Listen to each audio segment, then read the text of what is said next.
Ouais, Stan, tu veux pas de cette fumée? Ils ont dit on veut pas de cette fumée. J'ai dit, mais quelle fumée? Ouais, Stan, c'est Paris qui descend. Oh, Panam, Panam, Panam, papa, papa, papa, papa, ra, ra, ra, c'est la Champions League. Je sais pas, en fait, ils ont voulu beaucoup de folklore, beaucoup de bruit. On les a tapés, on les a tapés. Salam, salam, outsider, le débrief commence maintenant. Allez dire à immigré parisien qu'il est venu à Londres et qu'on l'a tapé. Il n'y a pas de problème. Nous, on est très gentils. On est des gentlemen. On va lui payer son billet retour. On va le remettre dans un Eurostar. On va le renvoyer sur Paname, gare du Nord. La vérité, elle est simple. C'est qu'aujourd'hui, Paris est venu. Ils ont perdu le Nord. On n'est pas leurs copains. On n'est pas leurs amis. On les a tapés 2-0 chez nous à l'Emirates. Victoire d'Arsenal, plus 3 points. Ça fait plaisir. C'est important. C'est très important. C'est important de rappeler quand même à mon tonton fan du Paris Saint-Germain qu'on n'est pas son copain. Il est frustré. Il est fâché. Vous savez qu'est-ce qu'il m'a envoyé comme message? Le message est là. Le message est là. Il me dit Donnarumma vous donne 2 buts, on fait 2 poteaux, une main non sifflée. Que veux-tu? Vous avez fait que défendre. C'est ton problème. J'ai dit tonton, si tu es fâché, c'est ton problème. Tonton, si tu es fâché, c'est ton problème. On n'a pas fait que défendre, on a joué au football. Et je vais vous refaire la chronologie de ce match-là et ça va être très clair aujourd'hui. Le Paris Saint-Germain se présente face à Arsenal à l'Emirates sans Ousmane Dembélé. Pourquoi Dembélé n'est pas là? C'est la question qu'on se pose. Qu'est-ce qui s'est passé avec Ousmane Dembélé? Apparemment, il s'est disputé avec Luis Enrique. Luis Enrique a décidé de ne pas amener Ousmane Dembélé. Parce que Luis Enrique a dit que si tu ne respectes pas certaines règles et blablabla, et blablabla, et blablabla, et blablabla, il va te sortir. C'est ce qu'il nous a dit. Il a décidé de faire sans Dembélé. Il arrive aujourd'hui à l'Emirates. Il commence le match sans numéro 9. Mais attends. Saliba, Gabriel, vous les connaissez. Vous les connaissez. Saliba, Gabriel. Vous les connaissez franchement, vous les connaissez, ils ne font que ça, bouffer de l'attaquant. Ils bouffent de l'attaquant au petit déjeuner. Il y en a, ils bouffent des céréales avec du lait. Saliba et Gabriel, ils bouffent de l'attaquant. Ils bouffent du numéro 9. Aujourd'hui, si tu veux vraiment les fatiguer, donne-leur un numéro 9. Il arrive avec ses affaires de faux 9. Comme si nous, les affaires de faux 9, on n'est pas nés là-dedans. Pep Guardiola ne fait que ça en championnat. C'est pas ça qui peut nous fatiguer, franchement. On n'en a rien à faire. Il peut venir avec ses Kang In Lee, Désiré Doué, Barcola. Qui peut nous fatiguer? Franchement, qui peut nous fatiguer? T'en as aucun de ces trois-là qui ose, je dis bien, aller au contact avec Saliba et Gabriel. Parce que vous-même, vous savez que quand tu es un défenseur comme Saliba et Gabriel, 1m90 et plus, en pleine forme physique, des boys comme ça, tu les bouffes sans aucun problème. Tu sais qu'en contact physique, tu vas les bouffer. Si ce boy-là, il veut jouer faux neuf, faudrait qu'il réussisse à trouver de l'espace. Il ne peut pas en trouver. Pourquoi? Parce que devant Saliba et Gabriel, il y a qui? Il y a Thomas Partey. En fait, l'affaire était simple. Je suis impoli. Là, je leur avais dit que j'allais les taper. J'avais dit 1-0, j'ai été gentil.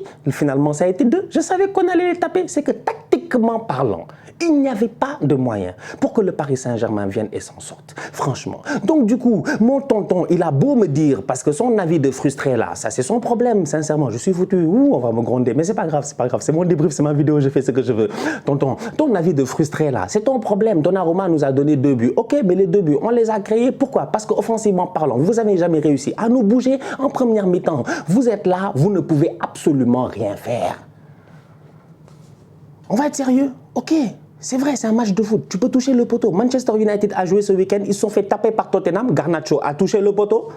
Est-ce que ça fait une finalité dans le match en se disant que ouais, ils ont touché le poteau, ils auraient dû gagner le match? Non, absolument pas. Le problème, il est simple, c'est que ton Luis Enrique arrive aujourd'hui face à Arsenal, une des meilleures défenses de Première Ligue, voire la meilleure défense de Première Ligue la saison passée, avec des défenseurs qui ne rigolent pas.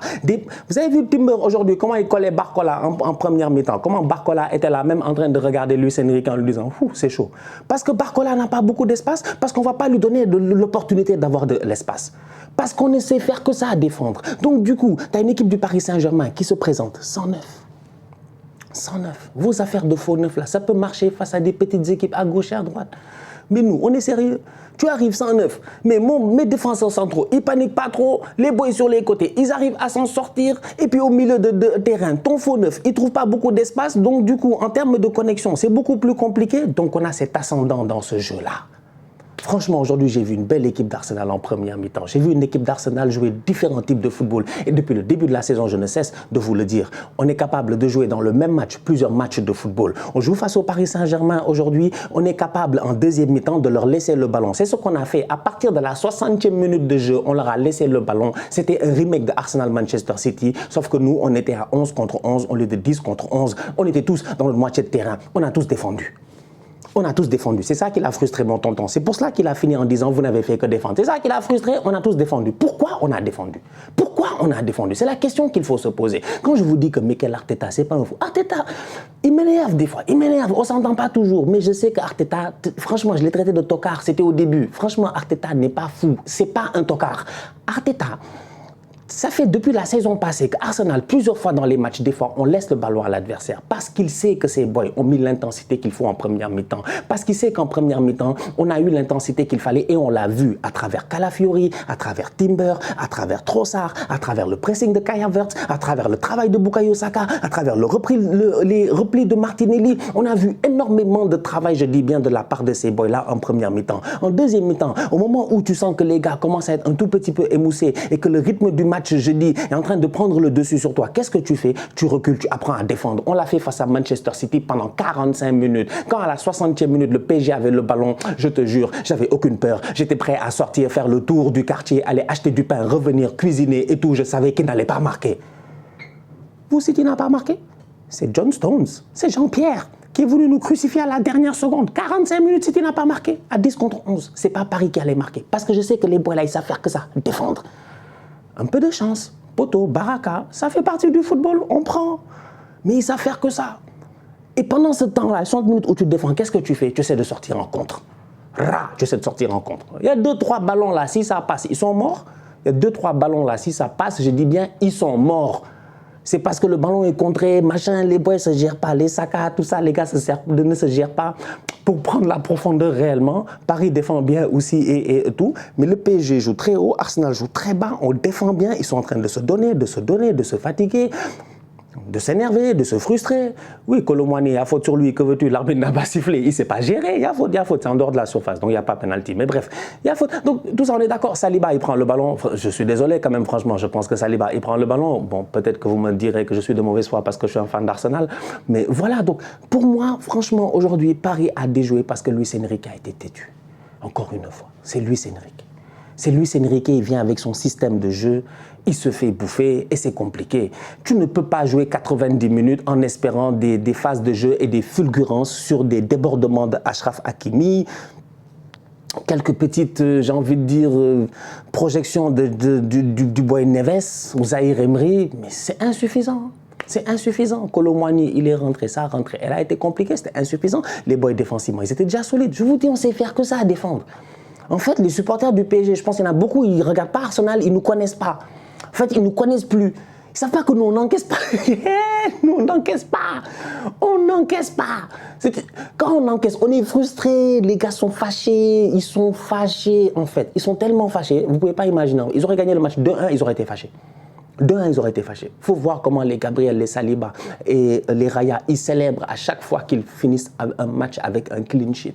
Cette solidité défensive-là n'est pas à nier. Et je vous jure que la solidité défensive, moi je vous assure, elle vous amène le plus loin possible. Dans des compétitions compliquées comme la Ligue des Champions, on l'a vu la semaine passée, regarde Paris, le premier match, ils gagnent. Deuxième match, ils viennent à l'Emirates, ils n'ont pas la solidité défensive. Donnarumma fait un match de tocard, ils prennent 2 buts, ils perdent. Nous, on va à l'Atalanta, on fait là-bas 0-0, le match il est compliqué, tu analyses le match, tu te dis, allez, c'est un attaquant, c'est un nanana, c'est un etc., peut-être tu t'en sors et tout. Mais c'est pas comme si l'Atalanta, ils t'ont bougé. Ils n'ont pas bougé réellement. Ils nous ont pas bougé. C'est pas l'Atalanta, ils nous ont pas mis à terre, on était en train de mourir et puis machin et tout ça. Non. Deuxième match, tu viens à domicile, tu gères. Défensivement, je vous dis, ça fait 2 matchs d'affilée, 2 clean sheets. Attention à nous. Belle victoire de la part d'Arsenal. À bon entendeur, salut. Mais comme les Parisiens, ils n'entendent pas, ils sont sourds, c'est leur problème. Donc, shout-out à l'immigré parisien, shout-out à Parisien 88, shout-out à PFUT, shout-out à mon tonton, shout-out à tous ces boys-là. En fait, franchement, Miskin, sincèrement, belle victoire. Très beau but de la part de Kai Havertz, ça aussi c'est à saluer sur une superbe occasion de Trossard qui trouve cet espace-là, qui bouffe le milieu de terrain. En fait, c'est là où Arsenal a été bon aujourd'hui, c'est qu'en première mi-temps on a réussi à trouver ces espaces-là, bouffer les milieux de terrain. Sur coup de pied arrêté, on est très fort, mais c'est juste de la tête globalement qu'on est très fort. Trossard trouve un ballon, la défense ne s'aligne pas bien entre Pacho, Marquinhos, tout ça. Donnarumma, il est dans un no man's land, je comprends pas, mais vraiment une occasion de tocard. Donnarumma, c'est quoi ça? Donnarumma, de temps en temps, les vendredis soirs en Ligue 1, il est fort. Ou quand il est avec la Squadra Azzurra. En fait, Donnarumma, c'est un bail du... Je ne comprends pas, il est horoscopique. Il est horoscopique, ça dépend. Tous les jours, il se lève, il lit son horoscope et puis ça peut changer le mood de la journée. C'est pas possible, Donnarumma, quand même. C'est plus un enfant. Donnarumma, il a depuis qu'il a 16 ans, depuis qu'il joue contre Buffon, on était là. AC Milan, Juventus contre Buffon. Donnarumma, machin, il a 16 ans, il joue contre je sais pas, son père. C'est Donnarumma. Non, je suis désolé, moi ça m'arrange, tant mieux, mais la sortie qu'il a faite là, c'est une sortie de tocard. Il est dans un no man's land, il n'a pas le droit de se faire prendre comme ça. Kai Havertz vient en finesse, s'il vous plaît. Kai, finesse. C'est pour ça que je l'appelle comme ça. Même sa tête, il est venu, il a juste touché le ballon. Même quand il touche le ballon, il fait comme s'il n'a pas fait exprès. Genre, il touche le ballon après, il fait pardon. Pardon, j'ai marqué, j'ai pas fait exprès. Est-ce que ça va rentrer? Ah ouais, c'est rentré. Ah, c'est rentré. C'est Kai. C'est vraiment dans le, tu vois. C'est Kai. Excellent.